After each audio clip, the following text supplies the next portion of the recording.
Demak, Osmanlılar Sultan Süleyman Qanunidan keyin coğrafiya jihatda, siyosiy jihatda har jihatda chekinish qarab mangan. Ba'zi sultonlar davrida chekinish to'xtagan bo'lsa-mu, lekin oldiga taraqqiy qilinmagan.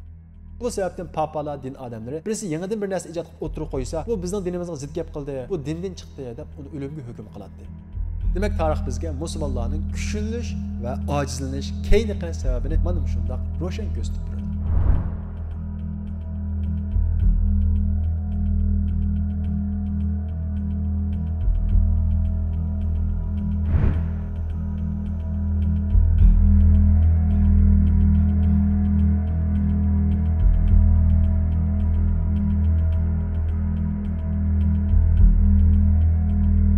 Biz ilgirki dersimizden tatip söylep kelganimizde Sultan Süleyman Qanunining davri Osmanlılar davlatining eng kuchlangan davri. Har bir narsa kuchlanib, andan keyiniga chekinganga o'xshash Osmanlılar davlatimi Sultan Süleyman Qanunidan keyinla diniy jihatda, ilmiy jihatda, harbiy, ya'ni askariy jihatda chekinish qarab mangadi. Sultan 4-Murat taxtga chiqqandan keyin Osmanlılar davlatini ma'lum darajada chekinishni to'xtatgan. Lekin u milodiya 1640-yili 28 yoshida vafot bo'ladi. U vafot bo'lgandan keyin uning bir tuqqan qarindoshi Ibrohim taxtga chiqadi. Bilganimizdek, Sultan 4-Murat taxtga chiqqan vaqtda bu qarindishini qobiliyatsiz, agar bu taxtga chiqib qolsa Osmanlılar davlatini vayron qilib o'tadi deb uni zindonga tashlagan, shundaqla o'limga hukm qilgan. Gerçi İbrahimdan boshqa Osmanlılarningki hech qanday taxt varisi bo'lmasa-mu, Sultan 4-Murat sultonlikningki Osmanlılardan boshqalarga yo'tkilib ketishiga rozi bo'lganki, lekin İbrahimning taxtga chiqishiga rozi bo'lmagan. Bu sababdan uni zindonga tashlab, uni o'limga hukm qilgan. Lekin İbrahimni o'ldirishdan ilgari, ya'ni o'lim hukmi ijro qilinishdan ilgari Sultan 4-Murat vafot topadi. Bu sababdan İbrahim zindondan elib chiqiladi. Shundaqla uni zindondan chiqish uchun askarlar kelgan vaqtda meni chiqib o'ltirayotgudak,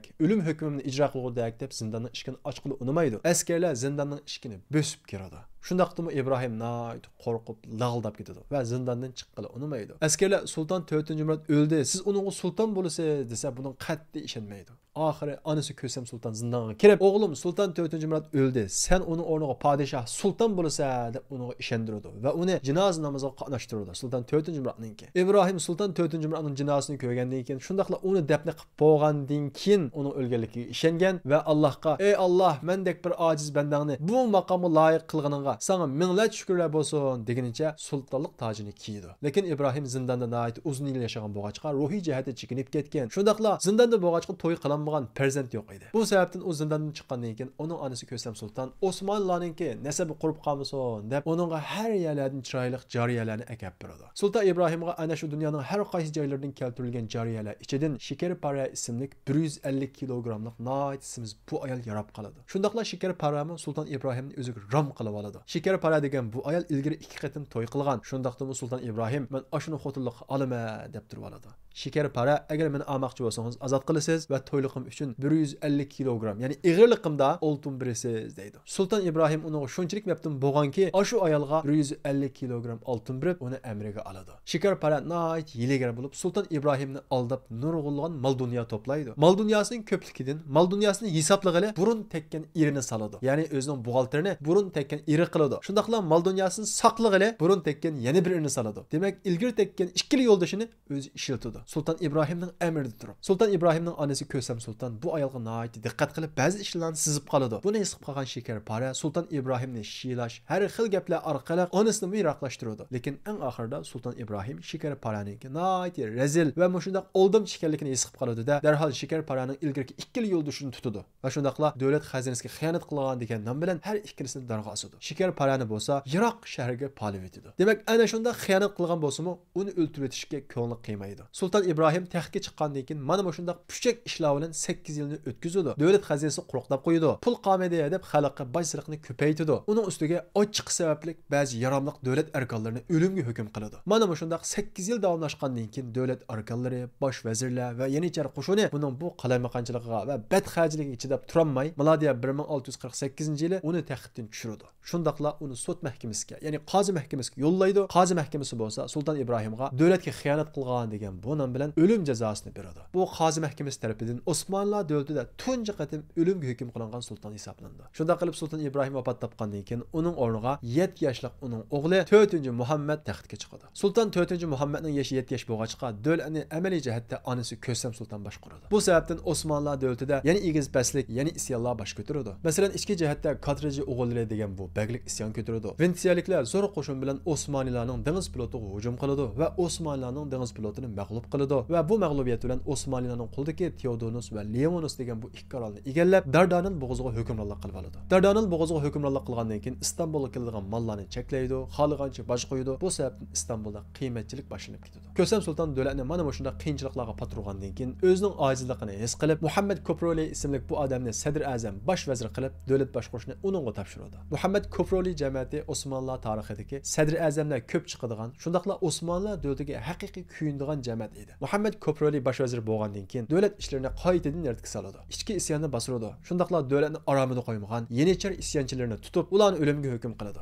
Ondan keyin davlatga chirik amaldorlar qarta keng ko'lamli islohot olib berib, nurg'unlagan chirik amaldorlarni turmaga tashlaydi, ig'irlarni o'limga hukm qiladi. Ondan keyin Ventsiyaliklarga qarshi keng ko'lamli qo'shin tatib, Teodonus va Leonos orollarini qo'liga oladi. Shuning bilan Dardanel bo'g'ozidagi hukmronlikni qo'liga qaytirib olgan bo'ladi. Muhammad Koproli sadr azam bo'lib 5 yil ichida davlatni asli holatiga, ya'ni Sultan 4-Murod davriga qaytiradi. Qo'ldan berib qo'ygan zaminlarning hammasini qaytadan qo'liga oladi. Lekin bu sadr azam mana shunday islohotlar bilan Osmonlar davlatini asliga keltirgandan keyin milodiya 1661-yili vafot topadi. Uning o'rniga o'g'li Ahmad Koproli sadr azam bo'ladi. U dadasining izida besib 16 yil sadr azamlik qiladi. Shundaqla Osmonlar davlatiga qo'lidan kelishi tirikchiliklarni ko'rsatdi. Bu sababdan Ahmad Koproli sadr azamlik qilgan vaqtda Osmonlar chekinishdan to'xtaydi. Ya'ni taraqqiy qilmasa-mu, lekin chekinish qadami to'xtaydi. Milodiya 1678-yilga kelgan vaqtda bosh vazir sadr azam Ahmad Koproli vafot topadi. Uning o'rniga jiyan inisi Qor Mustafa sadr azam bo'ladi. Lekin Qor Mustafa unchalik qobillik emas edi. Bu sababdan nurg'unlagan siyosiy xatoliklarni o'tkazib,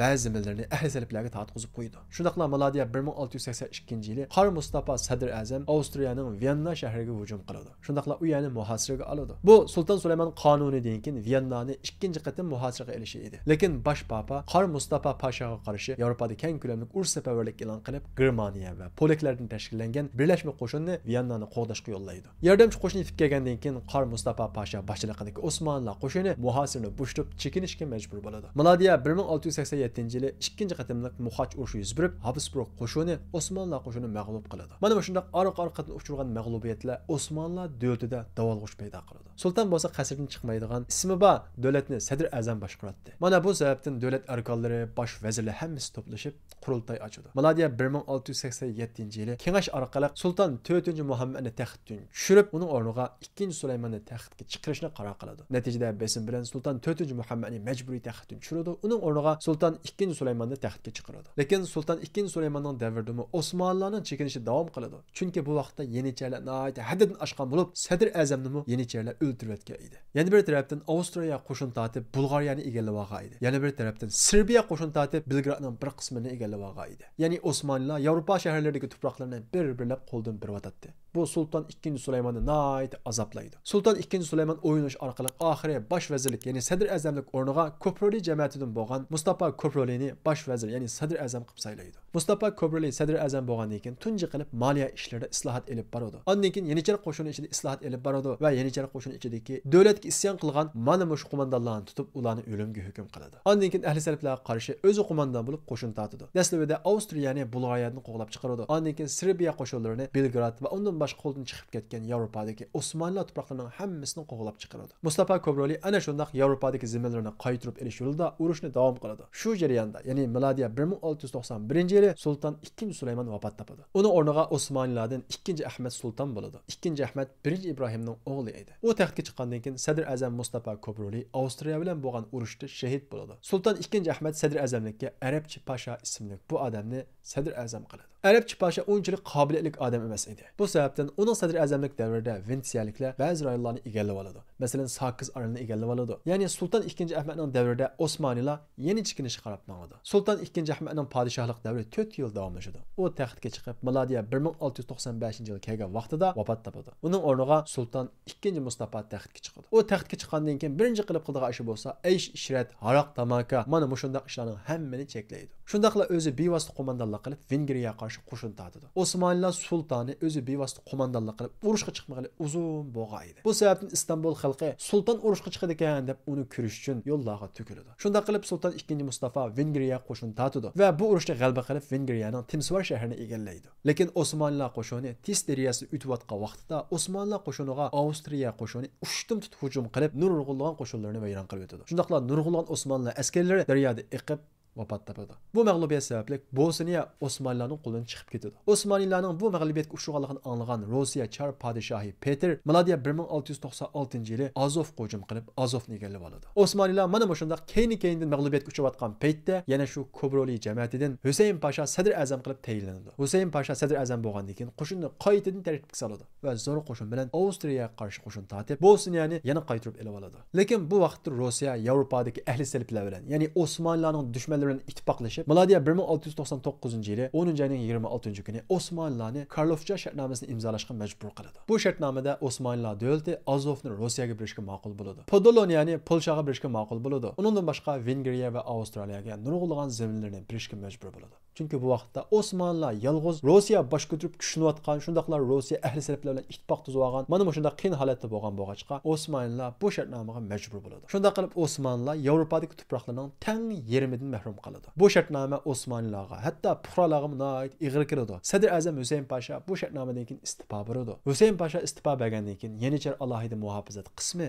inqilob qilib isyon qilib Sulton 2. Mustafani majburiy taxtdan tushiradi. Ya'ni Milodiya 1703-yili Sulton 2. Mustafa taxtdan tushirilib, uning o'rniga 3. Ahmad Osmonlarning sultoni bo'ladi. Sulton 3. Ahmad taxtga chiqqan yilisi, ya'ni Milodiya 1703-yili islom dunyosida nurg'ulg'an ishlarga sabab bo'lgan Muhammad ibn Abdulvahhab dunyoga keladi. Bu ismini esingizda chang tutinglar, chunki keyingi darslarimizda bu odamning ismini ko'p tilga olamiz. Shunday qilib 3. Ahmad taxtga chiqqandan keyin jiddiy shaklda qo'shin to'plashga kirishdi va 200 ming kishilik qo'shin to'plab Rossiyaga qarshi qo'shin tatidi va Rossiya bilan shiddatli urushga kiradi. Rossiya Osmonlar qo'shini oldida putirab turolmay, oxiri qo'shin qo'mondoni Sadr azam, ya'ni bosh vazirni ayol va nurg'ulg'an pullarga setib olib, qo'shinni keyiniga chekindirib elib ketkizadi. Bu satqun Sadr azam bo'lsa Paltaji Muhammad Pasha edi. Sulton 3. Ahmad keyin bo'lgan ahvollarni, ya'ni Paltaji Muhammad Pashaning xoinligini bilgandan keyin uni Iroqdagi bir orolga palib o'tadi va uning o'rniga Yusuf Pashani sadr azam qilib Rossiya bilan 25 yillik tinchlik kelishimi imzolaydi. Buning barabarga Rossiya Qor dengizining shimoliy sohil rayonlaridagi butun zaminlarning hammasini Osmonlarga beradi. Ondan keyin Osmonlar qo'shini Ventsiyaga qo'shin tatib Moriya va Kirtga butun zaminlarni qaytarib oladi.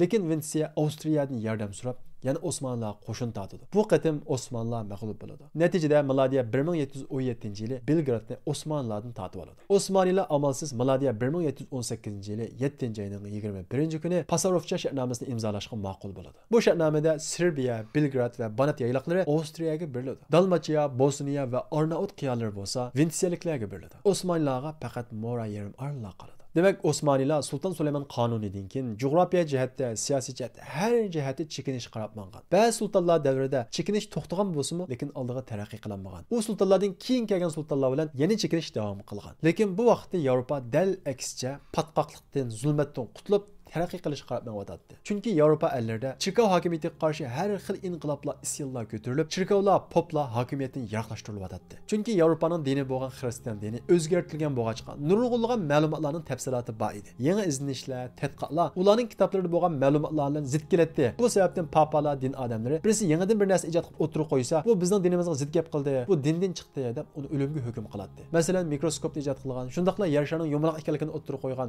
g'arb olimlarining hammasi ana shu Çirkov poplar tarafından köydürüp öldürülgen. Bazıları kömüp öldürülgen. Lekin 1500 yıldan keyin Yevropada inqilablar, isyonlar götürülüp, hakimiyetin Çirkovning ta'siri ojizlishi qarapmangan. Mana bu sababdan Yevropa taraqqiy qilish qarapmangan. Masalan, qog'oz zavodini tunji qatim Abboslar davrida Yahya Barmakay tarafidan qurilgan bo'lsa-mu, lekin milodiya 1430-yilga kelgan vaqtida Gutenberg tarafidan matbaa kashf qilinib, Yevropada basmaxat inqilobi qo'zg'algan. Bu basmaxat inqilobining ta'sirida faqat 70 yil ichida, ya'ni milodiya 1500-yillar kap bo'lguncha Yevropaning 300 shahrida basma zavod qurilib bo'lgan. 16-asrning oxiriga kelguncha Yevropada 20 millionga yaqin kitob yozilib, beslib tarqatilgan. 20 million kitob degan u davrga nisbatan nihoyat cho'ng bir son edi. Amaliyotda bundan 2-3 asr ilgari Yevropada xurofotlik avj olgan edi. Xat besish emas, bir parcha ortiq kitob, ya'ni diniy kitobdan boshqa kitobni saqlagan odam o'limga hukm qilinadi yoki zindonga tashlanadi. Lekin Rönesans, ya'ni uyg'onish harakatlaridan keyin Çirkovlar hakimiyatini yiroqlashtirilib, uyg'onishlar, yangi kashfiyotlar maydonga kelishga boshlaydi. Lekin mush vaqtda islom dunyosi Osmoniylarcha tasavvufga berilgan shundaq ilmiy jihati chekingan, ta'lim tarbiyaga sal qaragan. Osmonlarda ta'lim tarbiyaga sal qarash Sulton Sulaymon qonunining davridan boshlangan. Lekin buning ta'siri Sulton Sulaymon qonunining davri bo'lmagan.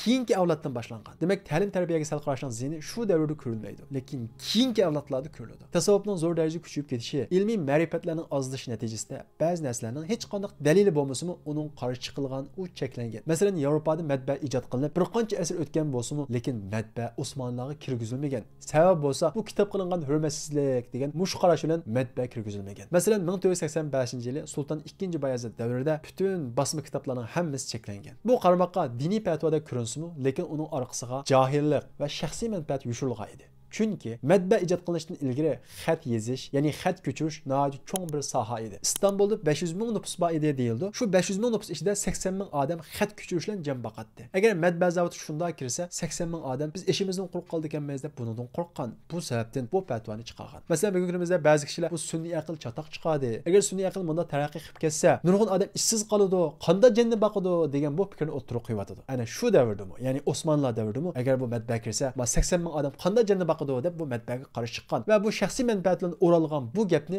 diniy hukm bilan pardozlab, xato, kitob qilingan hurmatsizlik deb mushundaq hukmni chiqargan. Lekin dunyo yahudilari, ya'ni Sulton Sulaymon qonuni Andalusni qutulib kelgan yahudilar bu fatvoga musulmonlar amal qilsa, biz yahudilarga bu xato emas. Shuning uchun bizga matbaa ishlatishni bizga ruxsat qilsanglar deb sultondan talab qiladi. Sulton, sizlar kafir bo'lgandan keyin, yahudi bo'lgandan keyin sizlar ishlatinglar deydi. Shunda qilib tunji qatim Istanbulda matbaani yahudilar akirib o'zining kitobini bosadi va bu orqali yahudilar nihoyat tez taraqqiy qiladi. Ya'ni ilmiy jihatdan nihoyat tez taraqqiy qilib, Osmonlarning iqtisodini butunlay changalarga kirgizadi. Shundaqla meditsina, tibbiy sohadami eng asosiy odamlarni yahudilar kirgizadi. Ammo musulmonlar bo'lsa, bu matbaani ishlasak bo'lmaydi. Bu kitob qilingan hurmatsizlik degan bu fatvo bilan o'zini aldab bir qancha asr mana shundaq keyinda qoladi. Toki milodiya 1720-yil kelgan vaqtda, ya'ni biz hozir so'zlab kelgan Sulton 3-Murodning davri kelgan vaqtida Osmonlar davlatining yuqori darajalik vazirlaridan birisi bo'lgan Ibrohim Mutafarrika degan bu kishi Sulton 3-Ahmadga va bosh muftiga xat yozib, hozir Yevropa nihoyat taraqqi ketdi. Basma zavodini ishlatib kitob kengaydi, ilm ma'rifatni gullandi. Biz bo'lsak keyinda qoldik. Bunga yo'l qo'ysanglar degan bu talabni qiladi. Bu talabga ba'zi ulamolarmi qo'shiladi, ba'zi vazirlarmi qo'shiladi. Bu talabning natijasida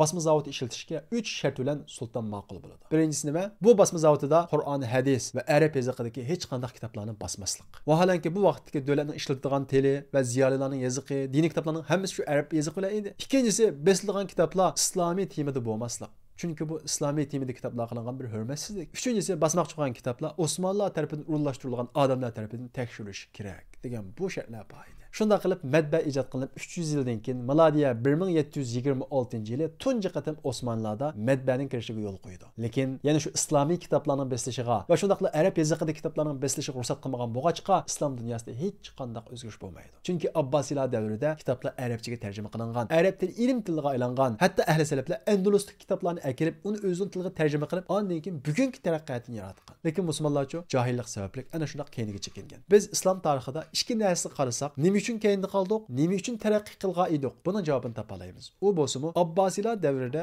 islom dunyosi ilmiy sohada nihoyat yuksak darajaga yetgan. Dunyoning ilm markaziga aylangan Bag'dod. Buning sababi nima? Buning sababi tarjima va ilmiy sohaga ahamiyat berish qo'shilgan qog'oz texnikasiniki Abbosiylarning qo'liga tushishi. Talas urushida asirga tushib qolgan ikki Xitoy sababli qog'oz texnikasi tunji bo'lib Abbosiylarning qo'liga o'tdi. Ondan keyin ilm ma'rifat musulmonlarning qo'lida taraqqiy qildi. Matbaa Yevropaliklar tomonidan ijod qilindi, ammo bu matbaa musulmonlarga 300 yildan keyin, hatto 350-400 yildan keyin kirgan bo'lg'achqa, musulmonlar uni dastlabda qabul qilmagan bo'lg'achqa keyinda qoldi. Demak, yangilik qarta sezgu bo'lib, to'g'ri tarafi qaysi, xato tarafi qaysi, qabul qilsak bo'ladigan yangilik qaysi, shundaqla qabul qilish kerak bo'lgan yangilik qaysi, buni ayirmay jaholat patqa vaqtimizda chekindik. Ammo yangilikni eng oldin qabul qilgan vaqtimizda dunyoga ilm tarqatdik. Demak, tarix bizga musulmonlarning kuchlanish va ojizlanish keyingi sababini mana shundoq ro'shan ko'rsatib beradi. Demak, Osmonlar davlatida Sulton 3-Ahmad davri kelgan vaqtida basma zavodiga yo'l qo'yildi, lekin yuqorida deyilgan 3 shart bilan. Bu sababdan musulmonlarning keyingi chekinishi to'xtamay yana davom qilaveradi. Siyosiy jihatdan ichki isyonlar bosh ko'taradi. Hatto milodiya 1730-yil kelgan vaqtda Yenichar alohida muhofazat qismi isyon ko'tarib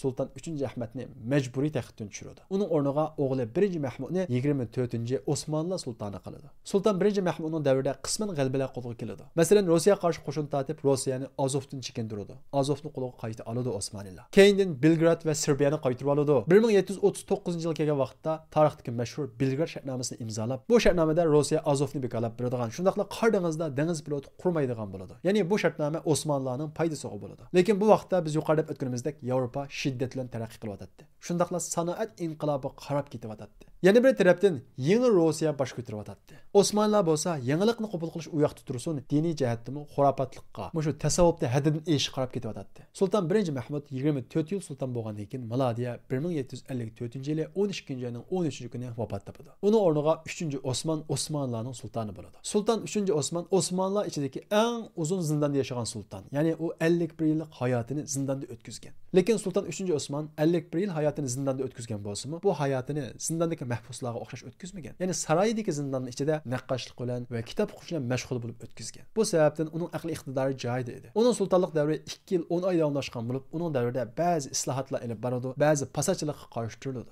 Sadr Azamdan 7 ni almashtiradi. Shundaqla saroyda avj olgan sozchilarning hammani qo'g'lab chiqaradi. Chunki biz yuqorida deganimizdek Osmanlılarmi mush keyingi davrga kelgan vaqtida, ya'ni Sultan Süleyman qonunidan keyin shu aysh-ishrat, muzika, sozchilik Muşunga berilib ketgan. Sultan 3-Ahmad milodiya 1757-yili 10-oyning 30-kuni badanga chiqqan bir yori sababli vafot topadi. Uning o'rniga 3-Mustafa sultan bo'ladi. Sultan 3-Mustafaning davrida Osmanlılar Ruslar bilan ko'proq urush qiladi. Ruslar Trabzonga hujum qiladi. Shundaqla Ruslar uning davrida Qrimni tortib olib o'zining bir viloyat qilib oladi. Ya'ni Rossiya uning davrida rayon xarakterlik cho'ng kuchlarning birisiga aylandi. Osmanlılar bo'lsa ojizlab mengayverdi. Bu sababdan Sultan 3-Mustafaning davrimi Osmanlılarningki chekingan davri hisoblanadi. U milodiya 1774-yili 21-kuni ise kasal sababidan vafot topadi. Undan keyin 1-Abdulhamid Osmanlılarning 27-sultoni bo'ladi. Sultan 1-Abdulhamidning davrida bugungi kunimiz qadar nihoyat zo'r ta'sirlarni ko'rsatgan dunyo xarakterlik ishlar yuz beradi. Shundaqla Yevropaning taqdirini o'zgartirayotgan cho'ng hodisa yuz beradi. O hadisi bo'lsa Fransiya inqilobi. Fransiya inqilobi Yevropaliklar uchunla emas, biz musulmonlar uchunmi cho'qim sababini va undan kelib chiqqan hodisalarni bilishga tegishli bo'lgan nihoyat muhim hodisaning birisi. Bu sababdan biz kelarki darsimizda Fransiya inqilobining sababi va u keltirib chiqqan ishlar va undan keyingi ishlar va undan boshqa Sultan 1-Abdulhamid xon hayotidagi ishlar, undan keyingi sultonlar haqida tafsil so'zlaymiz. Izlar bisib üzülmedi bu karvan. Toğulmakta Hemze Kebi hem Arslan. Izlar bisip üzülmedi bu karvan. Toğulmakta Hemze Kebi hem Arslan.